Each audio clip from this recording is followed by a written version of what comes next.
Hello students, good evening. Welcome to మనలా excellence YouTube channel. ఈ వీడియోలో మనం ఈనాడు, ఇండియన్ ఎక్స్ప్రెస్, సాక్షిలోని ఇంపార్టెంట్ న్యూస్ అన్ని కవర్ చేయడం జరుగుతుంది. వీడియో వచ్చేసి 25th సెప్టెంబర్ 2020కి సంబంధించినటువంటి వీడియో. మరి యాజ్ యూజువల్గా మన యొక్క వీడియోలో ఈరోజు ఇన్ఫర్మేషన్ ఏం డిస్కస్ చేయబోతున్నామంటే, మన వీడియో ఫ్లో ఆఫ్ కంటెంట్ అనేది ఈ విధంగా ఉంటుంది. సో ఎప్పటిలాగానే నిన్న మనం స్పెషల్ ఆర్టికల్ డిస్కస్ చేయడం జరిగింది. ఈరోజు స్పెషల్ ఆర్టికల్ కాకుండా దీని ప్లేస్లో మనం ఎడిటోరియల్స్ని డిస్కస్ చేయడం జరుగుతుంది. ఓకే, ఈనాడు నుంచి ఒక ఎడిటోరియల్ పికప్ చేసుకున్నాం. దాంతోపాటు ఇండియన్ ఎక్స్ప్రెస్లో వచ్చినటువంటి ఒక ఇంపార్టెంట్ న్యూస్ని మనం డిస్కస్ చేయడం జరుగుతుంది. Then one liners, map activity, క్విజ్ని డిస్కస్ చేద్దాం స్టూడెంట్స్ మనం. సో నిన్న మిమ్మల్ని యూపీఎస్సీ 2012 ప్రిలిమ్స్ క్వశ్చన్ అడగడం జరిగింది. అది దేనికి సంబంధించిందంటే బయోడైవర్సిటీ. సో ఇందులో బయోడైవర్సిటీకి థ్రెట్స్ అంటే ఈ యొక్క ప్రమాదాలు ఏంటి అని అడిగాను. ఫస్ట్ వన్ గ్లోబల్ వార్మింగ్, ఆబ్వియస్గా అంటే ఈ యొక్క వాతావరణం వేడెక్కడం. దాంతోపాటు ఫ్రాగ్మెంటేషన్ ఆఫ్ హ్యాబిటేట్ అంటే ఈ యొక్క జంతువులు నివసించే ప్రాంతాలు ఇలా విడిపోవడం అనమాట. అంటే ఒక 100 ఎకరాల అడవి ఉంటే అది ఒక 10 ఎకరాలు ఇలా ఫ్రాగ్మెంటేషన్ అంటే ఇలా పార్ట్స్గా విడిపోవడం వల్ల కూడా బయోడైవర్సిటీ దెబ్బతింటుంది. దాంతోపాటు invasion of alien species. For example, ఒక ప్రాంతంలో ఒక తరహా మొక్క పెరిగింది అనుకోండి, మొక్కలు పెరుగుతున్నాయి అనుకోండి, ఈ ప్రాంతంలోకి ఈ ప్రాంతాన్ని డామినేట్ చేసే వేరే మొక్క వచ్చింది అనుకోండి, అప్పుడు ఇక్కడ ఉన్నటువంటి మొక్కలు చనిపోతుంటాయి జనరల్గా. అప్పుడు ఏమవుతుంది, అప్పుడు ఈ మొక్కలపైన ఆధారపడినటువంటి జంతువులు యొక్క ప్రమాదం వస్తుంది. సో ఈ విధంగా వేరే కొత్త జాతికి సంబంధించినటువంటి మొక్కలు జనరల్గా ఒక ప్రాంతంలోకి ప్రవేశించినప్పుడు అది కూడా ఈ యొక్క బయోడైవర్సిటీని దెబ్బతీస్తుంది. ప్రమోషన్ ఆఫ్ వెజిటేరియనిజం అంటే మొక్కలు పెంచడం వల్ల బయోడైవర్సిటీ అని దెబ్బతినదు. కాబట్టి so first 3 statements are related to the threats of biodiversity.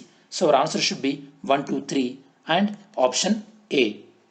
ఈరోజు మీ క్వశ్చన్ ఏంటంటే స్టూడెంట్స్, అడ్జర్న్మెంట్ మోషన్కి సంబంధించినటువంటి రైట్ స్టేట్మెంట్ ఏందో పికప్ చేయండి. అడ్జర్న్మెంట్ మోషన్, దీని తెలుగులో మనం వాయిదా తీర్మానం అంటారు. ఒకసారి వీడియో మీరు పాజ్ చేసుకొని క్వశ్చన్ జాగ్రత్తగా చదివి ఆన్సర్ చేయండి, లేదా వీడియో మొత్తం విన్న తర్వాతనైనా సరే ఈ క్వశ్చన్ని మీరు స్క్రీన్ షాట్ తీసుకొని ఆన్సర్ చేయండి. ఈరోజు మీకు అసైన్మెంట్ ఏంటంటే write a short note on SAARC పైన షార్ట్ నోట్స్ రాయండి. దాంతోపాటు what is the role of SAARC in South Asia. మీరు ఎవరైతే కనుక నాకు ఆన్సర్స్ రాసి పంపిస్తున్నానో, సో ఒక్కొక్క రోజు ఒక్కొక్కరికి నేను మీకు రిప్లైలు కూడా ఇస్తున్నాను. దాన్ని బట్టి మీరు ఇంప్రూవ్ చేసుకోండి స్టూడెంట్స్ ఆన్సర్ రైటింగ్ అనేది. ఓకే, దెన్ ఈరోజు మనం డీటెయిల్ అనాలిసిస్లో 2 ఆర్టికల్స్ని డిస్కస్ చేయబోతున్నాం. ఒకటి వచ్చేసి సార్క్ అండ్ సిఏసిఏ మీటింగ్స్. ఇది బేసికల్లీ ఈరోజు ఇంపార్టెంట్ న్యూస్ పేపర్ అన్నిటిలో కూడా కవర్ అయింది. సెకండ్ వన్ కొందరి గుప్పిట్లో అందరి సంస్థ. ఇది మనకి నిన్నటి ఈనాడు ఎడిటోరియల్లో కవర్ అయింది. ఇది దేని గురించి అంటే యుఎన్ఓ, ఐక్యరాజ్య సమితి గురించి అనమాట. అది కూడా మనం డిస్కస్ చేద్దాం. దాని తర్వాత వన్ లైనర్స్లో మనం ఈ యొక్క 6 ఆర్టికల్స్ని మనం ఈరోజు డిస్కస్ చేస్తాం. ఈ యొక్క జ్ఞాన్పీఠ్ అవార్డుతో మనం ఎండ్ చేయడం జరుగుతుంది వన్ లైనర్స్. మరి ఫస్ట్ మనం డిస్కస్ చేస్తున్నటువంటి సార్క్ అండ్ సిఏసిఏ. అసలు ఈ ఆర్టికల్ మొత్తం మీద మనం ఓవరాల్గా ఏం డిస్కస్ చేస్తామో చెప్తాను ఫస్ట్ మీకు. ఈ యొక్క సార్క్ ప్లాట్ఫామ్లో అసలు ఇండియాకి పాకిస్తాన్కి మధ్యలో ఏ విషయాలలో డిస్ప్యూట్స్ ఉన్నాయి, దాని తర్వాత సార్క్ తన యొక్క ప్రాధాన్యతను ఎందువల్ల కోల్పోతుంది అని డిస్కస్ చేసిన తర్వాత నెక్స్ట్ సిఏసిఏ అంటే ఏంటి, ఈ సిఏసిఏ ఏ విధంగా ఆవిర్భవించింది, ఇందులో భారతదేశం తన యొక్క ప్రపోజల్స్ని వేటిని ఈ యొక్క సిఏసిఏ ముందు ఉంచడం జరిగింది. ఇవన్నీ కూడా మనం డిస్కస్ చేయడం జరుగుతుంది స్టూడెంట్స్ ఓవరాల్గా. ఓకే, ఇక్కడ మీ క్వశ్చన్ ఏంటంటే మీకు ఏషియాన్ అంటే ఏంటి, ఏషియాన్లో ఎన్ని మెంబర్ కంట్రీస్ ఉన్నాయి. ఫస్ట్ క్వశ్చన్ ఏంటంటే ASEAN, what is the meaning of ASEAN, how many member countries are present in ASEAN. ఇంకా ఇంట్రెస్టెడ్ స్టూడెంట్స్ ఉంటే కనుక ఏషియాన్లో సార్క్లో కామన్గా ఉన్నటువంటి కంట్రీస్ ఏంటి ఆన్సర్ చేయండి స్టూడెంట్స్. మరి ఈ ఆర్టికల్ మనకి ఈరోజు సో మెయిన్ ఇంపార్టెంట్ న్యూస్ పేపర్లో ద హిందూలో కవర్ అయింది మేజర్గా, అండ్ ఇండియన్ ఎక్స్ప్రెస్లో కవర్ అయింది. మన న్యూస్ అనాలిసిస్ మనం ఇండియన్ ఎక్స్ప్రెస్ మీద ఫోకస్ చేస్తున్నాం కాబట్టి నేను మీకు ఇండియన్ ఎక్స్ప్రెస్తో పాటు హిందూలో కూడా ఏమైనా కవర్ అయిందంటే కనుక కామన్ ఉన్న న్యూస్ని మీకు ఇది హిందూ న్యూస్ పేపర్లో కూడా చూసుకోవచ్చు అని చెప్తాను. దాంతో మీరు హిందూలో కూడా చదువుకోవచ్చు. సో మరి మన ఫారిన్ మినిస్టర్ జైశంకర్ ఏమంటున్నారంటే ఈ యొక్క సార్క్ సమావేశాలలో పాకిస్తాన్ అనేది ఒక స్పాయిలర్ రోల్ అంటే ఒక చెడగొట్టు ప్రయత్నాలు చేస్తుంది. అంటే భారతదేశం కానీ సార్కులో ఉన్నటువంటి మిగతా దేశాలు కానీ తీవ్రవాదం పైన పోరాడాలి అని ఎప్పుడు నిశ్చయించుకున్నా సరే కానీ పాకిస్తాన్ దానికి అడ్డు తగులుతూ ఒక రకమైనటువంటి ఒక చెడు పాత్రను పోషిస్తుంది అని చెప్పేసి మన యొక్క ఫారిన్ మినిస్టర్ చెప్పడం జరిగింది స్టూడెంట్స్. ఇది ఎప్పుడు చెప్పారంటే రీసెంట్గా ఈ యొక్క సార్క్ కంట్రీస్ యొక్క ఫారిన్ మినిస్టర్ మీటింగ్ జరిగింది స్టూడెంట్స్. సార్క్ కంట్రీస్ యొక్క ఫారిన్ మినిస్టర్స్ మీటింగ్ జరిగింది. ఈ ఫారిన్ మినిస్టర్ మీటింగ్లో తన అభిప్రాయాలను ఈ విధంగా మన విదేశాంగ శాఖ మంత్రి చెప్పడం జరిగింది. దాంతోపాటు రీసెంట్గా సిఐసిఏ మీటింగ్ కూడా జరిగింది. బాగా గుర్తుపెట్టుకోండి స్టూడెంట్స్, ఈ సిఐసిఏ కానీ సార్క్ కానీ ఈ 2 మీటింగ్స్ కూడా వర్చువల్ ఆన్లైన్లో జరిగినాయి. ఒక కామెడీ ఏంటంటే ఆన్లైన్లో జరిగినాయి కాబట్టి ఎవ్వరు కూడా వాకౌట్ చేయలేదన్నమాట. ఎందుకంటే వాకౌట్ చేస్తే పెద్ద ఎఫెక్ట్ ఉండదు. ఇంతకుముందు సార్క్ సమావేశాలు జరిగినప్పుడు ఇలా ఇండియా మాట్లాడినప్పుడు పాకిస్తాన్ మాట్లాడినప్పుడు ఇండియా వాకౌట్ చేసాయన్నమాట. సో ఆన్లైన్ సమావేశాలల్లో ఇదొక బెనిఫిట్ ఉంటుందని కూడా మనం చెప్పొచ్చు. మరి సో మనం ఫస్ట్ సార్క్ గురించి డిస్కస్ చేసిన తర్వాత దెన్ మనం సిఐసిఏ గురించి డిస్కస్ చేస్తాం. ఈ స్లైడ్లో మీరు గతంలో సిఐసిఏ మీటింగ్లు ఎక్కడెక్కడ జరిగినాయని చూడొచ్చు. ఈ యొక్క 2019 లాస్ట్ ఇయర్ యొక్క 5th సిఐసిఏ మీటింగ్ అనేది దుషాంబే తజికిస్తాన్లో జరిగింది. ఒక తజికిస్తాన్ యొక్క క్యాపిటల్ కూడా. దాంతోపాటు సార్క్ కంట్రీస్ ఏమేమో కూడా మీరు ఇక్కడ చూడొచ్చు మ్యాప్లో. మనం క్లాక్ వైజ్ తీసుకుంటే కనుక నేపాల్, భూటాన్, బంగ్లాదేశ్, శ్రీలంక, మాల్దీవ్స్, పాకిస్తాన్, ఆఫ్ఘనిస్తాన్, మధ్యలో ఇండియా. జనరల్ నేను నేర్చుకునే విధానం అయితే ఇలానే నేర్చుకుంటాను, క్లాక్ వైజ్. సో మీకు ఇష్టం స్టూడెంట్స్, మీరు యాంటీ క్లాక్ వైజ్ అని నేర్చుకోవచ్చు, లేదా యాక్రోనిమ్స్ అంటే ఈ స్టార్టింగ్ కంట్రీస్ అన్నీ వచ్చేటటువంటి ఫస్ట్ లెటర్తో మీరు ఏదైనా ఒక నేమ్ డెవలప్ చేసుకోవచ్చు, మీ ఇష్టం ఓవరాల్గా. సో నేను మీకు ఇందాక చెప్పినట్టు ఈ యొక్క సార్క్ దాంతోపాటు సిఐసిఏ ఈ యొక్క కూటముల యొక్క ఫారిన్ మినిస్టర్స్ మీటింగ్ అనేది ఏర్పాటు చేసుకోవడం జరిగింది. మరి ఇండియా ఏమంటుందంటే ఈ మీటింగ్లలో ఎస్పెషల్లీ సార్క్ మీటింగ్లో సార్క్ కూటమి యొక్క సమావేశంలో భారతదేశం పాల్గొన్నప్పుడు భారతదేశం ఏమంటుందంటే మనమందరం కూడా ఈ యొక్క తీవ్రవాదాన్ని ప్రోత్సహించకూడదు. దాంతోపాటు ఎవరైతే కనుక తీవ్రవాదాన్ని ప్రోత్సహిస్తున్నారో, ఎవరైతే కనుక తీవ్రవాదానికి అనువైనటువంటి పరిస్థితులను కల్పిస్తున్నారో వాళ్ళపైన చాలా ఈ యొక్క స్ట్రిక్ట్ యాక్షన్ తీసుకోవాలని భారతదేశం చెప్తుంది. అంటే ఇండైరెక్ట్గా ఎవరిని క్రిటిసైజ్ చేస్తుంది మన భారతదేశం? పాకిస్తాన్ని క్రిటిసైజ్ చేస్తుంది ఇండైరెక్ట్గా. మన ఇండియా క్రిటిసైజింగ్ ద పాకిస్తాన్ కూడా ఏం చెప్తుంది ఇండైరెక్ట్గా ఈ యొక్క సార్క్ సమావేశాలలో? లాంగ్ స్టాండింగ్ డిస్ప్యూట్ అంటే దీర్ఘకాలంగా ఈ యొక్క పరిష్కారం కానటువంటి ఏవైతే ఉంటాయో డిస్ప్యూట్స్, వివాదాలు ఉంటాయో వాటిని పరిష్కరించాలని ఇండైరెక్ట్గా ఈ యొక్క ఇండియా యొక్క జమ్మూ కాశ్మీర్ ఇష్యూ, దాంతోపాటు మన భారతదేశం ఆర్టికల్ 370 తీసివేయడాన్ని కూడా పాకిస్తాన్ ప్రస్తావిస్తుంది స్టూడెంట్స్. ఓవరాల్గా ఏమవుతుందంటే ఇలా ఇండియా పాకిస్తాన్ అనేది పరస్పరం ఇండైరెక్ట్గా ఒక క్రిటిసైజ్ చేసుకుంటున్నాయి ఈ సార్క్ ప్లాట్ఫామ్ పైన. నేను ఇప్పుడు మీకు ఎక్స్ప్లెయిన్ చేసిన మొత్తం కూడా ఈ స్లైడ్లో ఉంది ఆల్రెడీ. సో మరి మనం ఒక సార్క్ కొద్దిగా బ్యాక్గ్రౌండ్కి వెళ్ళినట్టయితే కనుక ఈ యొక్క సార్క్ అనేది రీసెంట్గా మనకి కోవిడ్-19కి ఈ యొక్క పోరాడడంలో కూడా సార్క్ అనేది మనం చదువుకోవడం జరిగింది. ఇండియా ఏం చెప్తుందంటే ఈ యొక్క కోవిడ్-19 ఎదుర్కోవడంలో కొన్ని దేశాలకి అంత పెద్ద సీరియస్నెస్ లేదు అని ఇండైరెక్ట్గా పాకిస్తాన్ని మెన్షన్ చేయడం జరిగిందనమాట. సో మరి అంతకన్నా అది మెన్షన్ చేస్తూ అంతకన్నా ముందు ఏం జరిగిందంటే 2020 సెప్టెంబర్ రీసెంట్గానే షాంఘై కోఆపరేషన్ ఆర్గనైజేషన్ SCO ఈ మీటింగ్ జరిగినప్పుడు పాకిస్తాన్ వాళ్ళు ఒక పాకిస్తాన్ మ్యాప్ని తీసుకొచ్చారు. ఆ మ్యాప్లో ఇండియన్ టెరిటరీస్ అయినటువంటి జమ్మూ కాశ్మీర్, జునాగఢ్ ఈ ప్రాంతాలు కూడా ఉన్నాయి. మనం ఇదివరకు డిస్కస్ చేసుకున్నాం. దీన్ని వ్యతిరేకిస్తూ దీనికి నిరసన వ్యక్తం చేస్తూ మన యొక్క నేషనల్ సెక్యూరిటీ అడ్వైజర్ ఆ సమావేశం నుండి వాకౌట్ చేయడం జరిగింది. నేను మీకు ఇంతకుముందు చెప్పాను కదా, ఇప్పుడు సమావేశం జరుగుతుంది వీడియో కాన్ఫరెన్స్ కాబట్టి వాకౌట్ చేయడం కుదరలేదు. మొన్న వీడియో కాన్ఫరెన్స్ కాకుండా డైరెక్ట్గా షాంఘై కోఆపరేషన్ ఆర్గనైజేషన్లో డైరెక్ట్ మీటింగ్ జరిగింది, అప్పుడు మనం వాకౌట్ చేశారు. మీకు గుర్తుంటే కనుక Indian foreign minister and China foreign minister 5 point agreement కూడా చేసుకున్నారు. మనం పంచశీల్ లాంటిదని కూడా డిస్కస్ చేసాం. ఇక్కడ మీకు క్వశ్చన్ ఏంటంటే students, who is the present national security advisor? Present national security advisor ఎవరు? మరి ఇలానే 2019లో కూడా ఈ యొక్క సార్క్ దేశాల యొక్క విదేశాంగ మంత్రుల యొక్క మీటింగ్ జరిగినప్పుడు ఈ యొక్క ఇరు దేశాలు కూడా వాళ్ళ స్పీచ్ చెప్పినప్పుడు ఇంకో దేశం బాయ్కాట్ చేయడం జరిగింది. అంటే పాకిస్తాన్ వాళ్ళ స్పీచ్ చెప్పినప్పుడు ఇండియా స్పీచ్ చెప్పినప్పుడు పాకిస్తాన్ బాయ్కాట్ చేయడం జరిగింది స్టూడెంట్స్. దాంతోపాటు ఈ యొక్క 2016లో ఏదైతే కనుక 19th ఎడిషన్ సార్క్ మీటింగ్ జరగాల్సి ఉందో అది పాకిస్తాన్లో ప్లాన్ ఉండడం వల్ల, దానికన్నా ముందు ఈ యొక్క ఉరి తీవ్రవాద ఘటన జరగడం వల్ల మన భారతదేశ ప్రధానమంత్రి అటెండ్ అవ్వలేదు.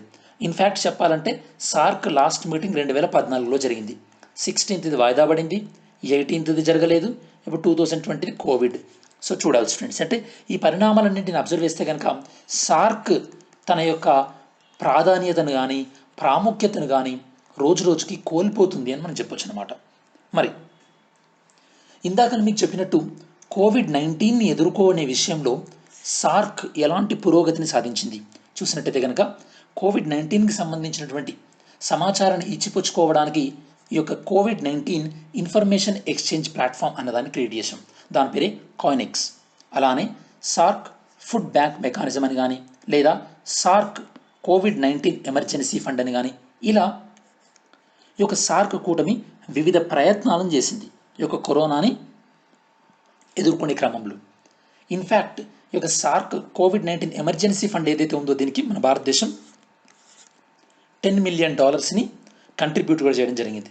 అలానే కొన్ని దేశాలకు అవసరమైనటువంటి మెడిసిన్స్ కూడా మనం ఇచ్చాం. ఎగ్జాంపుల్ మనం ఇదివరకు డిస్కస్ చేసాం ఆపరేషన్ సంజీవని మాల్దీవ్స్ వాళ్ళకి. మరి ఇక్కడ మీకు క్వశ్చన్ ఏంటంటే students, what is the capital of Maldives? What is the capital of Maldives? దాంతోపాటు ఇంకో క్వశ్చన్ ఏంటంటే మాల్దీవ్స్ నుండి ఈక్వెటార్ అంటే భూమధ్య రేఖ వెళ్తుందా వెళ్ళదా? ఎస్ ఆర్ నో ఆన్సర్ చేయండి స్టూడెంట్స్. అట్లా చూసి ఆన్సర్ చేయండి. మరి సార్క్ యొక్క అసలు రిలవెన్స్ అంటే ప్రాధాన్యత ఇప్పుడు ఏ విధంగా ఉంది సార్క్ది? నేను మీకు ఇందాక చెప్పినట్టు సార్క్ అనేది 2016 నుండి అంతగా ప్రాధాన్యత లేకుండా పోయింది. ఎందువల్ల అంటే దాని యొక్క మీటింగ్స్ జరగకపోవడం వల్ల. చివరి మీటింగ్ 2014లో నేపాల్లో జరిగింది స్టూడెంట్స్.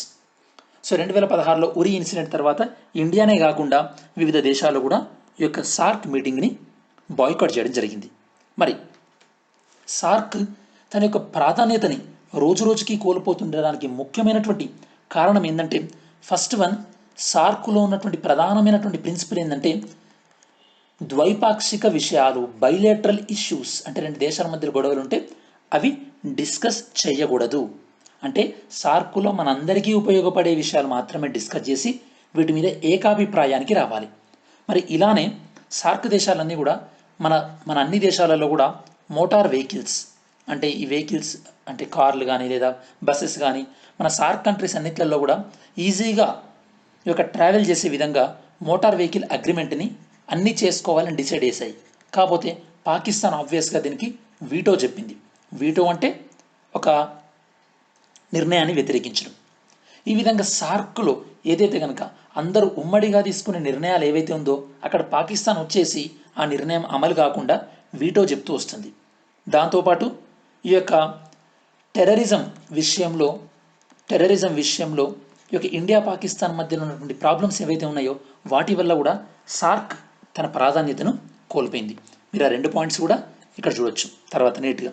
దాంతోపాటు సార్కులో ఉన్నటువంటి దేశాల్లో ఇండియాతోనే గొడవ లేదు పాకిస్తాన్కి. ఈ యొక్క ఆఫ్ఘనిస్తాన్తో కూడా గొడవ ఉంది స్టూడెంట్స్ పాకిస్తాన్కి.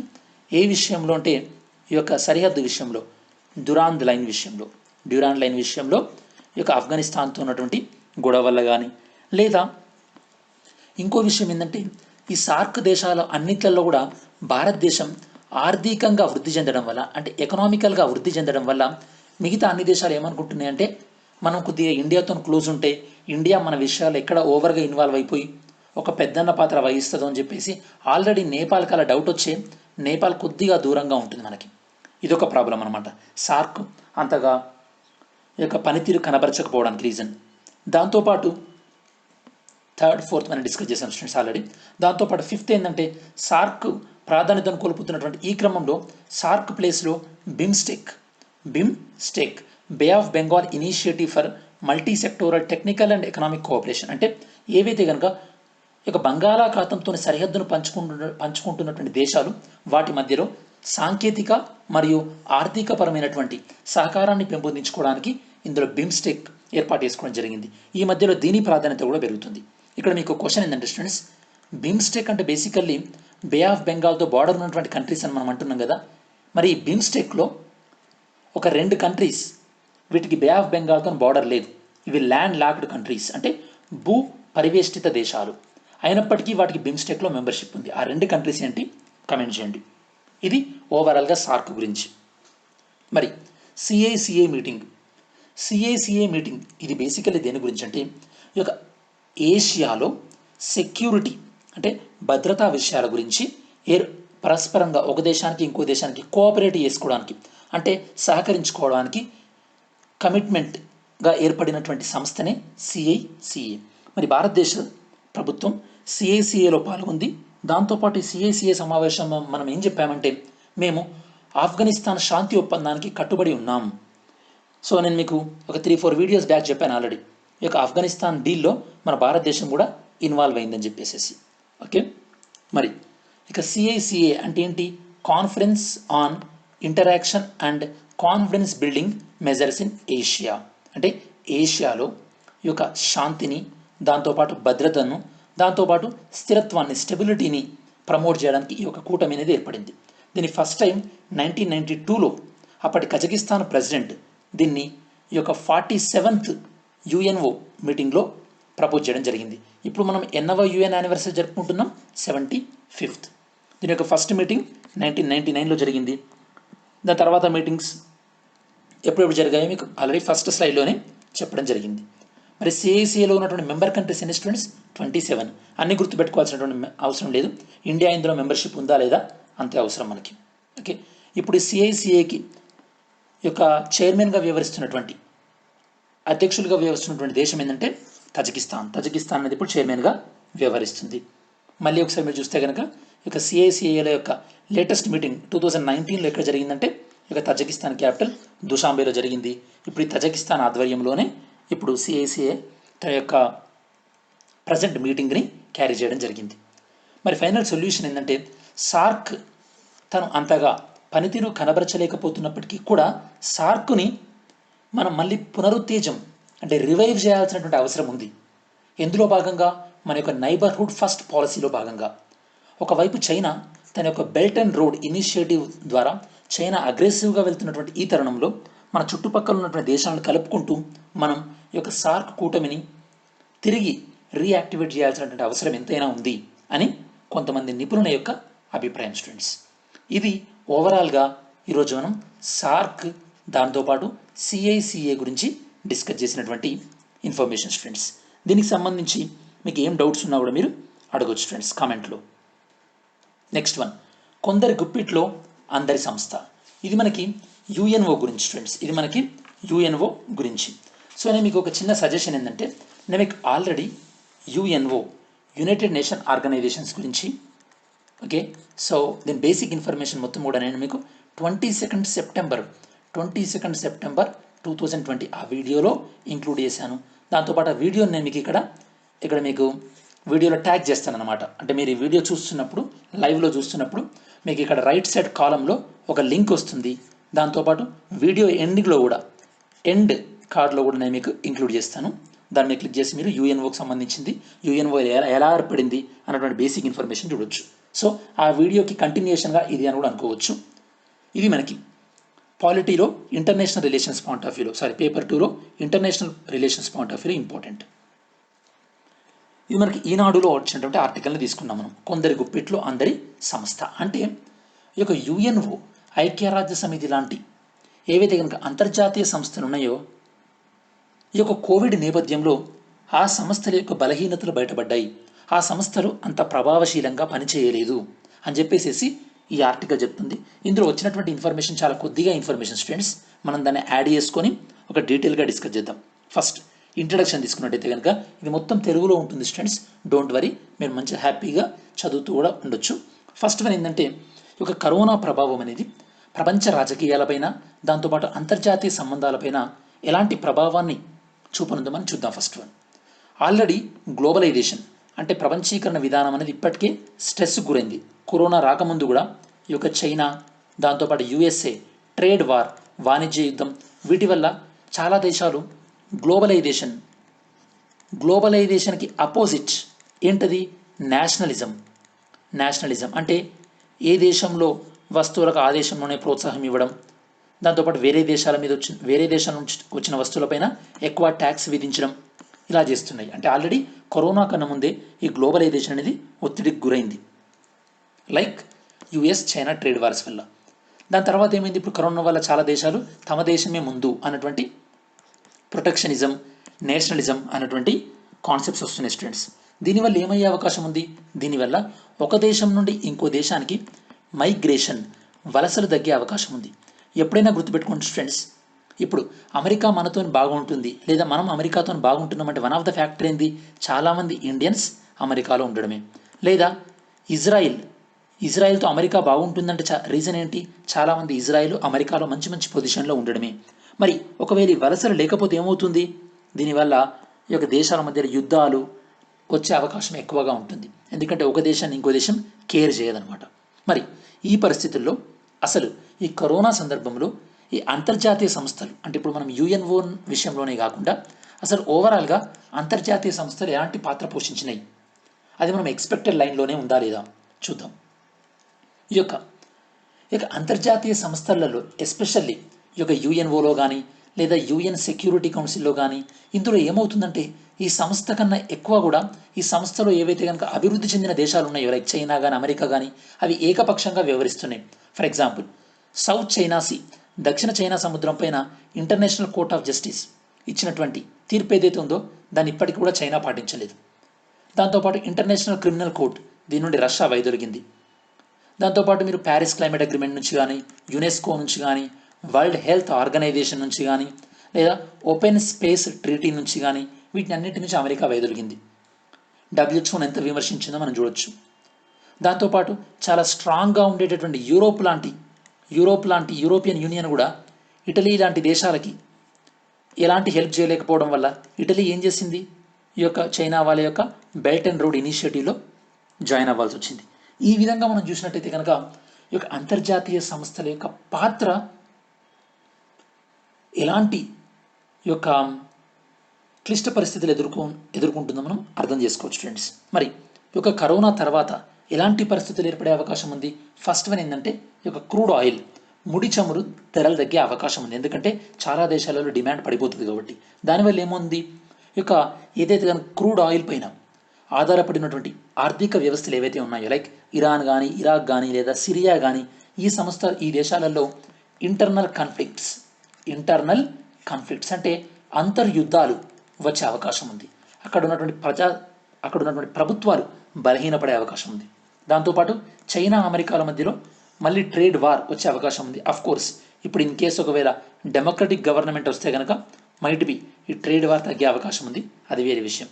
దాంతోపాటు చైనా ఏం చేసింది, ఈ యొక్క వైరస్ విషయంలో తమ తప్పుని కప్పిపుచ్చుకోవడానికి ఏం చేసిందంటే చైనా ఆఫ్రికాలో, యూరోప్లో కొన్ని దేశాలకి ఈ యొక్క కరోనా టైంలో వైద్య సహాయం అందిస్తూ, ఫండింగ్ ఇస్తూ చైనా తన యొక్క నెగిటివ్ ఇమేజ్ని సాధ్యమైనంత తగ్గించుకోవడానికి ట్రై చేస్తుంది.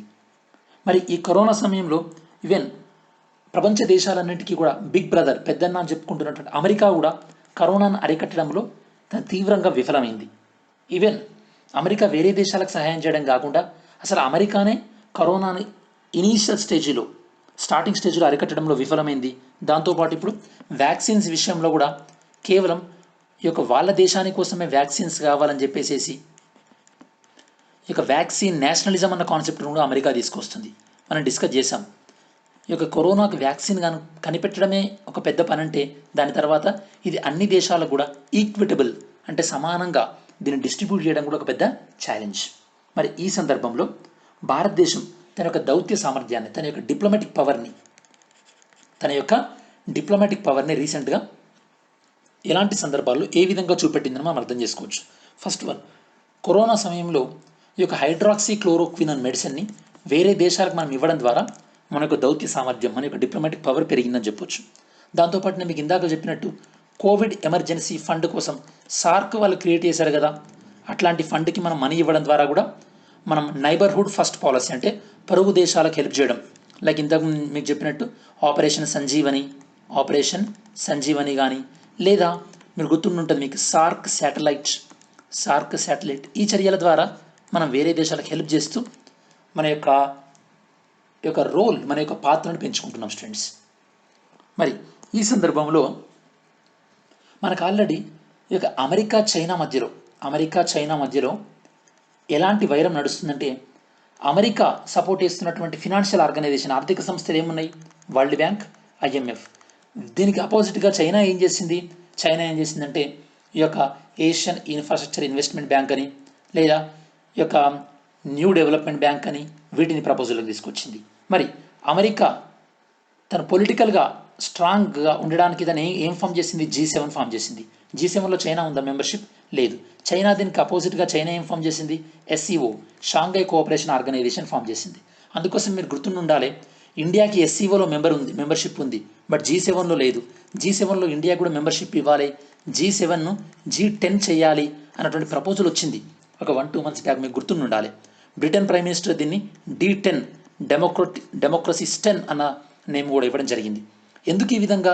ఎందుకంటే బేసికల్లీ మనం G7, SCO వీటి యొక్క పనితీరును చూసినప్పుడు బేసికల్లీ ఈ G7లో ఏమైందంటే బేసికల్లీ అమెరికా యొక్క ప్రాధాన్యత తగ్గిపోతుంది రోజు రోజుకి. ఎందుకంటే అమెరికా G7లో ఉన్నటువంటి మిగతా దేశాలపైన కూడా ఈ యొక్క ట్యాక్సులు వేయడం కానీ, అంటే టారిఫ్లు వేయడం ద్వారా కానీ, ఎందుకంటే డొనాల్డ్ ట్రంప్ యొక్క ప్రధానమైన నినాదం ఏంది? అమెరికాకే అగ్రప్రాధాన్యం. ఈ విషయంలో ఏమైందంటే కెనడా నుండి, మెక్సికో, లేదా ఇటువంటి వేరే దేశాల నుండి, కెనడా ఆఫ్కోర్స్ G7లో ఉంది, మెక్సికో లేదు. సో ఇలాంటి కొన్ని తోటి G7 దేశాల నుండి వచ్చేటటువంటి వస్తువులపైన ఎక్కువగా టారిఫ్లు వేయడం అనేది ఆ G7 దేశాలకు నచ్చట్లేదు. కాబట్టి ఇప్పుడు అమెరికాకు సపోర్ట్గా ఉండాలంటే అమెరికా ఫ్రెండ్స్ని కొంతమందిని G7లో చేర్చుకోవాలి కదా. ఆ ప్రయత్నంలోనే ఇండియాని, దాంతోపాటు ఆస్ట్రేలియాని అండ్ ఈ యొక్క సౌత్ కొరియా, ఇలాంటి దేశాలకు కూడా G7లో మెంబర్షిప్ ఉండాలని చెప్పేసి అమెరికా అభిప్రాయపడుతుంది. సో ఇది మొత్తం కూడా మనం UNO పాయింట్ ఆఫ్ వ్యూలో, అంతర్జాతీయ సంస్థలు యొక్క ప్రాధాన్యం తగ్గుతుందన్న పాయింట్ ఆఫ్ వ్యూలో డిస్కస్ చేసాం. UNOకి సంబంధించిన బేసిక్ ఇన్ఫర్మేషన్ ఇక్కడ చూడొచ్చు. దాంతోపాటు నేను మీకు ఇందాక చెప్పినట్టు 22 సెప్టెంబర్ వీడియో అనేది ఈ వీడియో ఎండింగ్లో ఇంక్లూడ్ చేస్తాను. దాంతోపాటు ఈ వీడియో నేను మీకు ఈ టాపిక్ స్టార్టింగ్లో కూడా చెప్పాను, ఇంక్లూడ్ చేస్తాను. ఫైనల్ కంక్లూజన్ ఏంటంటే స్టూడెంట్స్, G7లో చేరడం ద్వారా మనం చైనాకి ఒక మంచి స్ట్రాంగ్ మెసేజ్ పంపినట్టు అవుతుంది. కాకపోతే మనం ఈ యొక్క ట్రంప్ మాటల్ని కానీ, అమెరికా మాటల్ని కానీ బ్లైండ్గా వినడానికి వీల్లేదు. వాళ్ళని బట్టి మనం నిర్ణయాలు తీసుకోలేం. కాబట్టి ఏ నిర్ణయం తీసుకున్నప్పుడైనా సరే మన భారతదేశం యొక్క స్వీయ ప్రయోజనాలు, సెల్ఫ్ ఇంట్రెస్ట్ని పరిగణలోకి తీసుకొని దాన్ని మనం ఒక స్టాండర్డ్గా తీసుకొని మన యొక్క పాలసీస్ని డ్రాఫ్ట్ చేసుకోవడం బెటర్ అని చెప్పేసి మనం కంక్లూడ్ చేయవచ్చు స్టూడెంట్స్. ఇది స్టూడెంట్స్ ఓవరాల్గా మనకి ఈరోజు డీటెయిల్డ్ అనాలిసిస్. దీనికి సంబంధించిన డౌట్ ఏమున్నా కూడా మీరు అడగండి. దెన్ ఈరోజు వన్ లైనర్స్ చూద్దాం మనం. వన్ లైనర్స్ వస్తే కనుక first one, Pakistan announces November 15 election date in Gilgit Baltistan. నేను మీకు ఒక 2-3 days బ్యాక్ లేదా ఒక 1 week బ్యాక్ చెప్పాను. ఏమని? పాకిస్తాన్ గిల్గిట్ బల్టిస్తాన్ని ఒక ప్రావిన్స్, అంటే ఒక స్టేట్గా డిక్లేర్ చేసే అవకాశం ఉందని మీకు చెప్పాను. పాకిస్తాన్లో ఇప్పటికి ఎన్ని స్టేట్స్ ఉన్నాయి? 4 స్టేట్స్ ఉన్నాయి. అవేంటి? Balochistan, second one Khyber Pakhtunkhwa and third one Punjab and fourth one Sindh. ఈ 4 రాష్ట్రాలు ఉన్నాయి. అఫ్కోర్స్ పాకిస్తాన్లో రాష్ట్రాలు అన్నారు, ప్రావిన్స్ అంటారు. ఈ 4 ప్రావిన్సెస్ ఉన్నాయి. వీటికి అడిషనల్గా ఈ యొక్క గిల్గిట్ బల్టిస్తాన్ కూడా ప్రావిన్సెస్ ఇస్తాం అనుకున్నారని చెప్పేసి నేను మీకు ఇదివరకు చెప్పాను. మరి ఎందుకంటే ఈ యొక్క Gilgit బల్టిస్తాన్కి సిపెక్, China Pakistan economic corridor వల్ల దీనికి ప్రాధాన్యం ఎక్కువ ఉందన్నమాట. మరి ఈ పాయింట్ ఆఫ్ వ్యూలో ఇక్కడ ఇప్పుడు ఎలక్షన్స్ అని చెప్పేసి పాకిస్తాన్ వాళ్ళు కండక్ట్ చేస్తామన్నారు. అఫ్కోర్స్ దీనికి ఇండియా తీవ్రంగా వ్యతిరేకత కూడా తెలపడం జరిగింది. మరి సో ఇదివరకు నేను మీకు చెప్పినట్టు Pakistan to upgrade Gilgit Baltistan into full fledged province, అంటే ఫుల్ ఫ్లెడ్జ్ స్టేట్గా చేయడానికని. మరి గిల్గిట్ బల్టిస్తాన్ ఎక్కడ ఉందంటే ఈ ప్రాంతాన్ని మనం గిల్గిట్ బల్టిస్తాన్ అంటాం స్టూడెంట్స్. ఇది పాక్ ఆక్యుపైడ్ కాశ్మీర్ ఈ ప్రాంతంలో ఉంది. మరి గిల్గిట్ బల్టిస్తాన్ నుండి చైనా వాళ్ళు నిర్మిస్తున్నటువంటి సిపెక్, చైనా పాకిస్తాన్ ఎకనామిక్ కారిడార్ అనేది ఇందులో నుంచే పాస్ అవుతుంది. యాక్చువల్లీ ఏమైందంటే ఈ యొక్క పాకిస్తాన్ సుప్రీంకోర్టు ఏం చెప్పిందంటే, పాకిస్తాన్ సుప్రీంకోర్టు 2018లో ఏదైతే కనుక పాకిస్తాన్ ప్రభుత్వం తీసుకొచ్చినటువంటి ఏవైతే కనుక మార్గదర్శకాలు, ఆర్డర్స్ ఏవైతే ఉన్నాయో ఈ ప్రాంతంలో ఎన్నికలు నిర్వహించడానికి అవి సరైనవే అని రీసెంట్గా సుప్రీంకోర్టు వాటిని ఆమోదించడం జరిగింది. దాని ప్రకారం వీళ్ళు ఎన్నికలు కండక్ట్ చేయబోతున్నట్టు ఒక పాకిస్తాన్ ప్రెసిడెంట్ నోటిఫికేషన్ ఇవ్వడం జరిగింది స్టూడెంట్స్. సో ఇదంతా కూడా ఇన్ఫర్మేషన్ మీరు చెక్ చేయొచ్చు, నేను మీకు ఎక్స్ప్లెయిన్ చేశాను. ఎప్పుడు ఎలక్షన్స్ పెడుతున్నామంటున్నారు? November 15. మరి పాకిస్తాన్ ప్రెసిడెంట్ నోటిఫికేషన్ ఇష్యూ చేశాడన్న కాబట్టి మీ క్వశ్చన్ ఏంటంటే who is the present Pakistan president? Present Pakistan president ఎవరు? ఆన్సర్ చేయండి. ఓకే, ఆల్రెడీ మీకు చెప్పాను, సుప్రీంకోర్టు 2018లో తీసుకొచ్చినటువంటి ప్రభుత్వ చట్టాన్ని ఆమోదించింది. ఓవరాల్గా ఇక్కడ ఎన్ని సీట్లకు ఎన్నికలు జరగబోతున్నాయి? మొత్తం 33 సీట్లు ఉంటే 24 సీట్లకు ఎన్నికలు జరగబోతున్నాయి. 33 సీట్లలో మొత్తం 24 సీట్లు ఎన్నికలు పోను. ఇంకో 9 సీట్లలో 6 సీట్లేమో ఈ యొక్క టెక్నోక్రాట్స్ అంటే ఎవరైతే కనుక మనం కనుక రాజ్యసభలో ఈ యొక్క arts, science, literature, social service ఇలా వీళ్ళకి కేటాయిస్తామో అలా వాళ్ళు కూడా ఒక 6 సీట్స్ వాళ్ళకి, దాంతోపాటు 3 సీట్స్ ఉమెన్కి కేటాయించారు. మిగతా 24 సీట్లకి ఎన్నికలు జరగబోతున్నాయి. ఇంతకుముందు ఈ ప్రాంతంలో ఇంతకుముందు ఏ పార్టీకి మెజారిటీ వచ్చిందంటే పాకిస్తాన్ ముస్లిం లీగ్ నవాజ్ ఈ పార్టీకి ఎక్కువ సీట్లు రావడం జరిగింది ఫ్రెండ్స్. మరి ఈ గిల్గిట్ బల్టిస్తాన్లో సిపెక్లో భాగంగా ఆల్రెడీ చైనా అనేది పాకిస్తాన్తో కలిసి ఒక దైమర్ భాషా డ్యామ్, కోహాలా హైడ్రో పవర్ ప్రాజెక్ట్, దాంతోపాటు అజద్ పత్తన్ హైడల్ పవర్ ప్రాజెక్ట్ వీటిని టేకప్ చేయడం జరిగింది. సెకండ్ వన్, రైతుకే నేరుగా ఎరువుల రాయితీ. ఇది మీకు బాగా అర్థం కావాలంటే ఒక కాన్సెప్ట్ చెప్తారు స్టూడెంట్స్ మీకు. గవర్నమెంట్, దాని తర్వాత ఫెర్టిలైజర్ కంపెనీ, జాగ్రత్త వినండి, ఫెర్టిలైజర్ కంపెనీ. మరి ఈ ఫర్టిలైజర్ కంపెనీ ఫెర్టిలైజర్స్ అంటే ఎరువుల్ని ఈ యొక్క ఇదివరకు డిస్ట్రిక్ట్లో ఉన్నటువంటి గోడౌన్స్కి సరఫరా చేసేది. ఈ డిస్ట్రిక్ట్ నుంచి ఎక్కడికి వెళ్తాయి? రైతుకి వెళ్తాయి. ఇదివరకు ఎలా ఉండేదంటే ఫెర్టిలైజర్ కంపెనీ తను ఈ యొక్క ఫెర్టిలైజర్స్ని డిస్ట్రిక్ట్ గోడౌన్స్కి ఎంత సప్లై చేస్తుందో ఆ రిసీట్స్ని గవర్నమెంట్స్కి పెడితే గవర్నమెంట్స్ ఏదైతే కనుక సబ్సిడీ ఉందో ఆ సబ్సిడీని మళ్ళీ కంపెనీలకు ఇచ్చేది. ఫర్ ఎగ్జాంపుల్, ఇప్పుడు యూరియా పైన ఒక క్వింటాల్కి 100 రూపాయలు ఖర్చు అయింది అనుకోండి. అందులో ప్రభుత్వం 60 రూపాయలు ఇస్తుంది కంపెనీకి. అప్పుడు కంపెనీ ఏం చేస్తుంది? కంపెనీ బేసికల్లీ మేము 100 రూపాయల వర్తున్నటువంటి యూరియా డిస్ట్రిక్ట్ గోడౌన్కి ఇచ్చినామని చెప్పేసి ఆ రిసీట్ గవర్నమెంట్కి చూపిస్తే గవర్నమెంట్ ఏం చేస్తుంది? 60 రూపాయలని రీఎంబర్స్మెంట్ లాగా ఇస్తుంది అనమాట. సేమ్ లైక్ ఇప్పుడు మనం గ్యాస్ బిల్లు కదా, మనం ఎల్పిజి గ్యాస్ సిలిండర్ ముందు మనం పే చేసి తర్వాత తీసుకుంటున్నాం కదా, అది అఫ్కోర్స్ ఎవరికి వస్తున్నాయి ఎవరికి వస్తలేదు అది వేరే విషయం. ఇది ఓల్డ్ మోడల్లో ఉండేది. తర్వాత ఏం చేశారు? ఇది కాదు, ఎవరైతే కనుక రైతు తను ఈ యొక్క ఫర్టిలైజర్ ఏదైతే కనుక ఎరువులు తీసుకునేటప్పుడు తన యొక్క థంబ్ ఇంప్రెషన్ ఇవ్వాలి. పాయింట్ ఆఫ్ సేల్ మిషన్స్ ఉంటాయి కదా, స్వైపింగ్ మిషన్ ఆ టైపు. అక్కడ మీరు చూస్తుంటారు ఎప్పుడైనా, అగ్రికల్చర్ ఉన్న వాళ్ళకి ఐడియా ఉంటుంది. సో థంబ్ ఇంప్రెషన్ ఇవ్వాలి. దాని ద్వారా ఎంతమంది రైతులు ఈ యొక్క ఎరువులను తీసుకుంటున్నారన్న కౌంట్ ఉంటుంది. ఆ లిస్ట్ని గవర్నమెంట్కి ఇస్తే గవర్నమెంట్ దాని ప్రకారం సబ్సిడీని ఫర్టిలైజర్ కంపెనీకి ఇవ్వడం జరుగుతుంది. ఇది ఇప్పటి వరకు ఉంది. సో ఇక ముందు ఎట్లుంటే బాగుంటుంది అని అంటున్నారంటే ఈ సబ్సిడీని ఫర్టిలైజర్ కంపెనీకి ఇవ్వకుండా డైరెక్ట్ గవర్నమెంట్ ఈ యొక్క సబ్సిడీని రైతుకే ఇవ్వడానికి ట్రై చేస్తుంది అనమాట. రైతుకే ఇద్దామనుకుంటున్నారు. ఎంత? 5,000. 2,500 ఏమో రబీ టైంలో, 2,500 ఏమో ఖరీఫ్ టైంలో. ఓకే, సో ఇది బేసికలీ కొంతమందికి లాభం, కొంతమందికి నష్టం. ఏ వరకైతే కనుక 2 ఎకరాల లోపు ఉంటుందో వాళ్ళకి ఇది లాభం, ఎందుకంటే వాళ్ళకి ఆల్మోస్ట్ అంతే ఖర్చు అవుతుంది ఎరువులకి. అదే ఎవరికైతే కనుక ఇన్ని రోజులుగా 3 ఎకరాలు, 4 ఎకరాలు, 5 ఎకరాలు వాళ్ళకి ఉందనుకో వాళ్ళందరికీ కూడా అయితే నష్టమయ్యే అవకాశం ఉంటుంది స్టూడెంట్స్. ఎందుకంటే వాళ్ళకి ఎరువులు ఖర్చు అయ్యేది 10,000, 20,000 ఉంటుంది. ఇదివరకు 20,000 మీద కూడా సబ్సిడీ వచ్చేది. ఇప్పుడు కేవలం సబ్సిడీ 5,000 మాత్రమే వచ్చే అవకాశం ఉంది, అది కూడా 2 పంటలకు కలిపి. ఇది కాన్సెప్ట్ అనమాట. ఇది ఎందుకు తీసుకొద్దాం అనుకుంటుందంటే ప్రభుత్వము ఇప్పుడు ఆల్రెడీ వ్యవసాయ బిల్లులపైన చాలామంది వ్యతిరేకత వ్యక్తం చేస్తున్నారు. కాబట్టి ఎలా కిసాన్ పథకంలో 6,000 ఇస్తున్నాం కదా, ఈ 5,000 కలిపితే కూడా మనం డైరెక్ట్గా క్యాష్ ఇచ్చినటువంటి ఇంప్రెషన్ ఉంటుందని చెప్పేసి ప్రభుత్వం అనుకుంటుంది. చూద్దాం ఇది ఎంత మటుకి సక్సెస్ఫుల్ అవుతుంది అని చెప్పేసి. మరి ఇలా డైరెక్ట్ రైతులకి క్యాష్ ట్రాన్స్ఫర్ చేయండి అని ఎవరంటున్నారు? CACP అంటే commission for agriculture cost and price.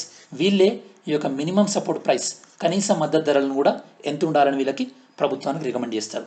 బాగా గుర్తుపెట్టుకోండి, వీళ్ళు ఇచ్చేటటువంటి సూచనలు ఏదైనా సరే అవి కేవలం సలహాపూర్వకమైనవి, అడ్వైజరీ మాత్రమే. వీటిని ప్రభుత్వం ఖచ్చితంగా వీటిని అమలు చేయాలన్నటువంటి రూల్ ఏం లేదన్నమాట. ఓకే, మరొకవేళ ప్రభుత్వం వీళ్ళు చెప్పినట్టు డైరెక్ట్గా రైతులకి ఈ యొక్క ఎరువుల యొక్క సబ్సిడీ ఇచ్చినట్టయితే కనుక అప్పుడు ఫర్టిలైజర్ కంపెనీకి సబ్సిడీ ఇవ్వడం ఏముండదన్నమాట. Okay, very very important.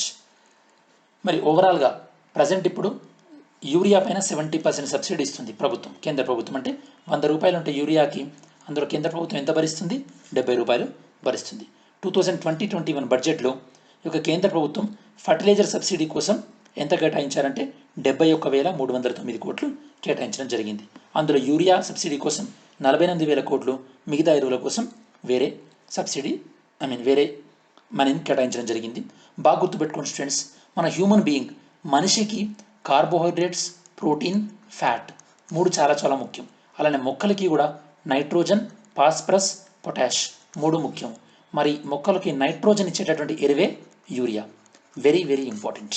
Okay, so మరి ఎవరైనా ఇంట్రెస్టెడ్ ఉన్న స్టూడెంట్స్ అయితే కనుక యూరియా యొక్క కెమికల్ ఫార్ములా టైప్ చేయండి స్టూడెంట్స్. మీకు ఒకవేళ ఇంట్రెస్ట్ ఉంటే కనుక సెర్చ్ చేసి టైప్ చేయండి. సో దీన్ని ఏమనుకుంటున్నారంటే ఒకవేళ ఈ సబ్సిడీ అనేది ఫార్మర్స్కి ఇస్తే కనుక ఏమయ్యే అవకాశం ఉందనుకుంటున్నారంటే, డైరెక్ట్గా ఇస్తే దీని ద్వారా ఏ ఫార్మరు తనకు సపోజ్ ఒక ఫార్మర్కి 2,500 వచ్చాయి, సబ్సిడీ వచ్చినాయి కదా, ఈ మనీతోని తనకు అవసరం ఉన్నటువంటి ఎరువునే కొనుక్కుంటాడు. ఖచ్చితంగా ఇంతకుముందు యూరియా మీద ఎక్కువ సబ్సిడీ ఉంది కాబట్టి యూరియానే కొనుక్కునేటటువంటి ఆ సాంప్రదాయం ఉండదు అని కొంతమంది ఆర్గ్యుమెంట్ అనమాట. అంటే ఇదివరకు యూరియా మీద ఎక్కువ సబ్సిడీ ఉంది కాబట్టి చాలామంది ఏం చేసేవాళ్ళు, యూరియా కొనేవాళ్ళు, ఎందుకంటే తక్కువ ధరకు వస్తుందని చెప్పేసి. ఇప్పుడు అలా కాకుండా మనం మనీ ఇస్తున్నాం కాబట్టి వాళ్ళ యొక్క నేల స్వభావాన్ని బట్టి ఏ ఫెర్టిలైజర్ ఎంత కొనాలనేది రైతు డిసైడ్ చేసుకుంటాడు అని చెప్పేసి కొంత ఆర్గ్యుమెంట్ అనమాట. మరి సిఏసిపి అనేది ఏ మినిస్ట్రీకి అనుబంధంగా ఉంటుంది? Ministry of agriculture and farmers welfare, వీళ్ళకి అనుబంధంగా ఉంటుంది. ఇందులో ఎవరెవరు ఉంటారంటే ఒక చైర్మన్, దాంతోపాటు ఒక సెక్రటరీ, ఒక అఫీషియల్ మెంబర్, 2 అన్అఫీషియల్ మెంబర్స్ ఉంటారు స్టూడెంట్స్. ఈ అన్అఫీషియల్ మెంబర్స్ ఎవరు రిప్రజెంటేటివ్స్? రైతులని రిప్రజెంట్ చేస్తుంటారనమాట. ఇది ఇక సిఏసిపి గురించి. మీకు ఇదివరకు చెప్పినట్టు ఈ సిఏసిపి ఏ విషయంలో హెల్ప్ చేస్తుంది? మినిమం సపోర్ట్ ప్రైస్, కనీస మద్దతు ధరలను నిర్ణయించే విషయంలో హెల్ప్ చేస్తుంది. మరి సిఏసిపి కనీస మద్దతు ధరలని రబీ పంటలకి, ఖరీఫ్ పంటలకి 2 సార్లు కూడా ఇస్తుందన్నమాట. మొన్న ఒకసారి వీడియో కాన్వర్జేషన్లో ఎవరు అడిగారు, సార్ కంది పంటకి ఖరీఫ్లో కూడా ప్రకటించారు కదా, మళ్ళీ ఇప్పుడు రబీలో కూడా ప్రకటించారు కదా అంటే, ఎస్, రబీ పంటల ఖరీఫ్ అయినా సరే 2 టైంలో కూడా ఈ పంట ఉన్నట్టయితే కనుక ఖరీఫ్ రేట్ ఒక విధంగా ఉంటుంది, రబీ రేట్ అనేది ఒక విధంగా ఉంటుంది. I hope your doubt is cleared. Next, ఆ దళాలు ఇక సరిహద్దులోనే ఏ దళాలట? ఏవైతే కనుక బార్డర్ సెక్యూరిటీ ఫోర్స్, దాంతోపాటు ఇండో టిబెటన్ బార్డర్ పోలీస్, దాంతోపాటు సశస్త్ర సీమాబల్, ఈ 3 ఏవైతే ఉన్నాయో ఇవి ఎన్ని రోజులు మనము ఈ యొక్క అంతర్గత వ్యవహారాలలో, లైక్ అంటే ఇప్పుడు ఎలక్షన్స్ విషయంలో కానీ, లేదా ఏదైనా స్టేట్లో లా అండ్ ఆర్డర్ ప్రాబ్లం కానీ, ఆ టైంలో కూడా వీటిని ఉపయోగిస్తున్నాం, ఇక్కడ నుండి వాటిని ఉపయోగించొద్దు అని చెప్పేసి కేంద్ర హోంశాఖ మంత్రి భావిస్తుందన్నమాట. మరి ఎలక్షన్స్లో లా అండ్ ఆర్డర్ డ్యూటీలు ఎవరిని ఉపయోగించాలట? సిఆర్పిఎఫ్ వాళ్ళని ఉపయోగిస్తే సరిపోద్ది అని అంటున్నారు. అసలు మీకు ఈ సిఆర్పిఎఫ్ ఏంది? ఇది ఏంటంటే బేసికలీ బాగా గుర్తుపెట్టుకోండి స్టూడెంట్స్, మన ఇండియాలో బేసికలీ రెండు రకాలైనటువంటి సెక్యూరిటీ ఫోర్సెస్ ఉంటాయి. ఒకటేమో ఇండియన్ ఆర్మ్డ్ ఫోర్సెస్ అని ఒకటి ఉంటుంది. ఇంకోటి ఏంటంటే ఈ యొక్క సిఏపిఎఫ్ అని ఇంకొకటి ఉంటుంది స్టూడెంట్స్. ఇవి 2 ఉంటాయి అన్నమాట. ఇండియన్ ఆర్మ్డ్ ఫోర్సెస్ ఇందులో ఎవరు ఉంటారంటే ఆర్మీ, దాంతోపాటు నేవీ, దెన్ ఎయిర్ ఫోర్స్, దాంతోపాటు 4వది ఇండియన్ కోస్ట్ గార్డ్. ఇవి 4 ఉంటాయి స్టూడెంట్స్, ఆర్మ్డ్ ఫోర్సెస్. మరి సిఏపిఎఫ్లో ఎవరెవరు ఉంటారంటే బేసికల్లీ సిఏపిఎఫ్, దాంతోపాటు అక్కడ పైన 3 డిస్కస్ చేసినట్టు బిఎస్ఎఫ్ బార్డర్ సెక్యూరిటీ ఫోర్స్, దాంతోపాటు ITBP Indo Tibetan border police, 4th one Sashastra Seema Bal, 5th one CRPF central reserve police force, 6th one central industrial security force CISF, and 7th one ఏంటంటే national security guard, and 8th one ఏంటంటే Assam rifles. Okay, ఇవి 8 విధాలుగా ఉంటాయి సిఏపిఎఫ్లో. మీకు ఇప్పుడు అర్థమైంది కదా students. ఇప్పుడు మనం డిస్కస్ చేస్తుంది దేని గురించి? సిఏపిఎఫ్ ఫోర్స్లో ఉన్నటువంటి BSF, ITBP, SSB. Actually BSF యొక్క ప్రధానమైనటువంటి బాధ్యత ఏంటంటే వీళ్ళు పాకిస్తాన్ దాంతోపాటు బంగ్లాదేశ్ బార్డర్లో సెక్యూరిటీ చూసుకుంటారు. ఐటీబీపీ ఇండో టిబెటన్ పేరులోనే ఉంది. ఎల్ఈఎసి లైన్ ఆఫ్ యాక్చువల్ కంట్రోల్ ప్రాంతంలో టిబెట్ ప్రాంతంలో వీళ్ళు సెక్యూరిటీ చూస్తారు. సశస్త్ర సీమాబల్ వీళ్ళు ఎక్కడ ఏదైతే కనుక మనకు ఓపెన్ బార్డర్స్ ఉన్నాయో నేపాల్, భూటాన్ ఇక్కడ వీళ్ళు సెక్యూరిటీని చూస్తారు అనమాట. మీరు దీంతోపాటు పారామిలిటరీ అనే పేరు కూడా వింటారు. పారామిలిటరీ అంటే ఎవరెవరు వస్తారంటే ఈ సిఏపిఎఫ్లో ఉన్నటువంటి అస్సాం రైఫిల్ని, దాంతోపాటు ఇండియన్ ఆర్మీలో ఉన్నటువంటి ఈ కోస్ట్ గార్డ్ని వీళ్ళని కలిపినట్టయితే వాళ్ళని పారామిలిటరీ అంటారు. స్టూడెంట్స్ ఏమంటారు? పారామిలిటరీ అంటారు అనమాట. Very very important. Okay, so మరి ఏమంటున్నారు ప్రభుత్వం ఏంటంటే ఈ బీఎస్ఎఫ్, ఐటీబీపీ, ఎస్ఎస్బి వీళ్ళని సాధారణ విధులకు కాకుండా వీళ్ళని దేశ రక్షణ కోసం బార్డర్స్ దగ్గర ఉండేటట్టు మాత్రమే వీళ్ళని ఉంచుతారు. వీళ్ళని యొక్క ఎలక్షన్ డ్యూటీలో అక్కడ ఉపయోగించొద్దు. అక్కడ ఎవరిని ఉపయోగించుకోవాలంటున్నారు? సిఆర్పిఎఫ్ వాళ్ళని ఉపయోగించుకోవాలని చెప్తున్నారు స్టూడెంట్స్. నేను మీకు ఇందాక చెప్పినట్టు బీఎస్ఎఫ్ వాళ్ళ రెస్పాన్సిబిలిటీ ఏంటి, ఐటీబీపీ వాళ్ళ రెస్పాన్సిబిలిటీ ఏంటి, ఎస్ఎస్బి వాళ్ళ రెస్పాన్సిబిలిటీ ఏంటి అనేది మీకు ఆల్రెడీ ఎక్స్ప్లెయిన్ చేశాను students. Okay, next one fit India moment. Fit India moment. మరి ఈ ఫిట్ ఇండియా మూమెంట్ ఎన్ని యానివర్సరీలు అయింది? లాస్ట్ ఇయర్ స్టార్ట్ చేసాం. ఫస్ట్ యానివర్సరీ మనం సెలబ్రేట్ చేసుకుంటున్నాం. లాస్ట్ ఇయర్ 24th సెప్టెంబర్న మనం ఈ యొక్క ఫిట్ ఇండియాని స్టార్ట్ చేయడం జరిగింది మన ప్రధానమంత్రి గారు. సో ఈ యొక్క యానివర్సరీలో భాగంగా నిన్న ప్రధానమంత్రి ఈ యొక్క విరాట్ కోహ్లీతో కానీ, మిలింద్ సోమన్ ఇతను ఫిట్నెస్ ఎక్స్పర్ట్స్, దాంతోపాటు రుజుతా దివేకర్. ఈ యొక్క Rujuta Diwekar basically so sports personality students, sports personality. Then ఈ యొక్క దేవేంద్ర జజారియా బేసికల్లీ ఇతను పారాలింపిక్స్ రుజుతా దివేకర్ ఇతను nutritionist friends, nutrition related.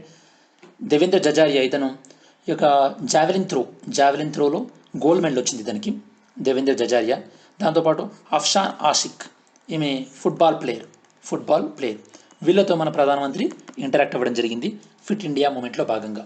So ఈ టైంలో మనం స్వామి వివేకానంద చెప్పినటువంటి కొటేషన్ చూసినట్టయితే కనుక strength is life, weakness is death, expansion is life, contraction is death.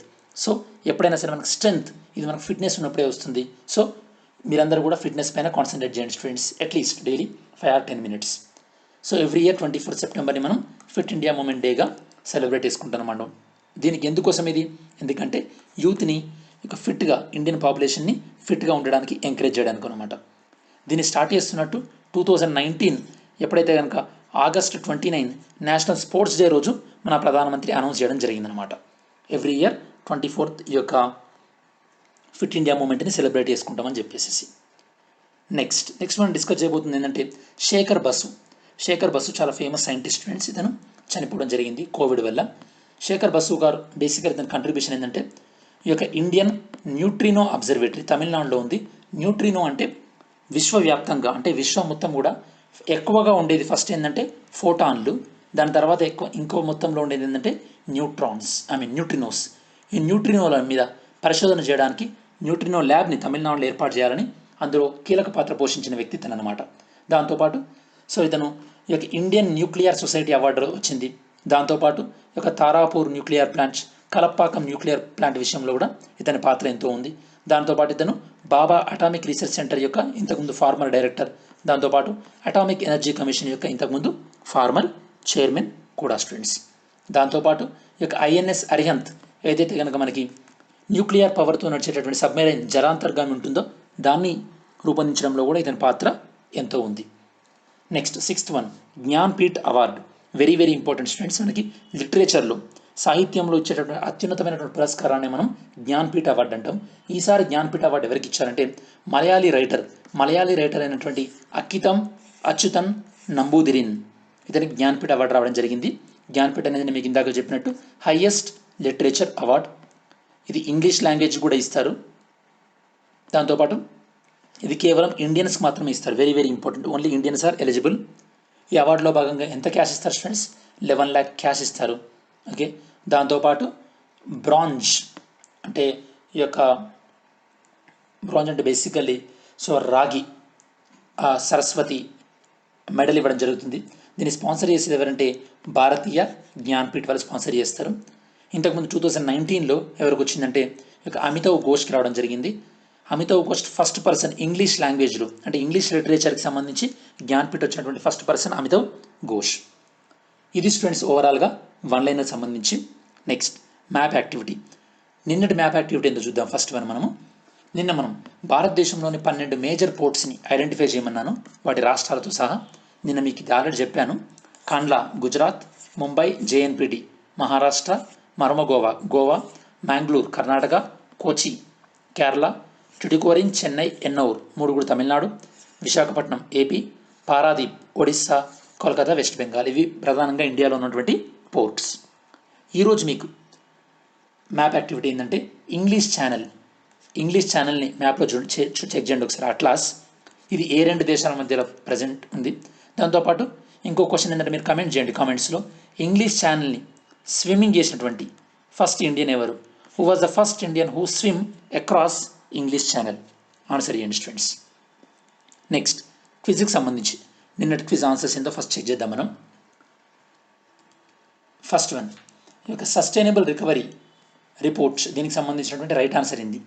ఈ రిపోర్ట్ని ఎందులో భాగంగా దీన్ని పబ్లిష్ చేయడం జరిగిందంటే ఇంటర్నేషనల్ ఎనర్జీ ఏజెన్సీ IEA వాళ్ళు ఈ యొక్క వరల్డ్ ఎనర్జీ అవుట్లుక్ అని దాన్ని పబ్లిష్ చేశారు. అందులో భాగమే ఈ యొక్క సస్టైనబుల్ రికవరీ రిపోర్ట్ అనేది. రైట్. మరి దీన్ని ఎవరి కొలాబరేషన్తో? IMF వాళ్ళ కొలాబరేషన్తో రూపొందించారు. 2 స్టేట్మెంట్స్ కూడా right students. Answer is both 1 and 2. Next second question చూద్దాం మనం. Which of the following schemes comes under ministry of science and technology? Ministry of science and technology పరిధిలోకి వచ్చేటటువంటి స్కీమ్స్ ఏంటి అని క్వశ్చన్ అడగడం జరిగింది స్టూడెంట్స్. దీనికి సంబంధించి బేసికల్ ఏంటంటే ఈ యొక్క సమగ్ర శిక్ష అండ్ ఆపరేషన్ డిజిటల్, ఇవి 2 కూడా ఎడ్యుకేషన్ మినిస్ట్రీకి సంబంధించి. యువికా ప్రోగ్రామ్ ఏమో ఇస్రో వాళ్ళ పరిధిలో ఉంటుంది. మరి మినిస్ట్రీ ఆఫ్ SNT పరిధిలో ఉండేది కేవలం 1 and 4, Vajra scheme and Ramanujan fellowship programme. So answer is 1 and 4 students. 1 and 4. A. IFSCA international financial services centres authority, ఈ సంస్థకు సంబంధించి సరైనటువంటి స్టేట్మెంట్ ఏంది? ఇది regulatory body which comes under department of economic affairs and ministry of finance పరిధిలో ఉంటుంది. Right. ఇది RBI, SEBI, IRDAI, అదే pension fund regulatory development authority, వీళ్ళందరినీ కూడా కంట్రోల్ చేసేటువంటి అధికారాలు ఉంటుంది. సో ఇది కూడా right. Answer is C, both 1 and 2. Next Beti Bachao Beti Padhao program, దీనికి సంబంధించినటువంటి రైట్ స్టేట్మెంట్ ఏంది? ఇది ఈ యొక్క జెండర్ బయాస్ ఏదైతే కనుక లైక్ ఆడపిల్లల్ని వద్దనుకోవడం, మగవాళ్ళు కావాలనుకోవడం, ఇట్లాంటి జెండర్ డిస్క్రిమినేషన్ని ప్రివెంట్ చేయడానికి రైట్. దాంతోపాటు ఇది యొక్క పోక్సో చట్టాన్ని సరిగ్గా అమలు చేయడానికి కూడా ఉపయోగపడుతుంది. Both the statements are right. So answer is C, both 1 and 2. ఈరోజు క్విజ్ క్వశ్చన్స్ ఏంటంటే మీకు 1 హార్న్ రైనో, మనం వరల్డ్ రైనో డే డిస్కస్ చేసాం కదా, మరి 1 హార్న్ రైనోకి సంబంధించినటువంటి రైట్ ఆన్సర్ ఏంది? Second one fast breeder reactor, ఇది న్యూక్లియర్ రియాక్టర్లకు సంబంధించి. ఫాస్ట్ బ్రీడర్ రియాక్టర్కి సంబంధించి రైట్ ఆన్సర్ ఏంది? థర్డ్ వన్ షింకున్ లా అనేది ఈ యొక్క మనం డిస్కస్ చేయడం జరిగింది. ఇది అంటే నిన్ననే డిస్కస్ చేసాము. ఇది ఏ 2 రాష్ట్రాల మధ్యలో షింకున్ లా అనేది. Fourth one CPCB central pollution control బోర్డుకి సంబంధించినటువంటి రైట్ ఆన్సర్ ఏంటి?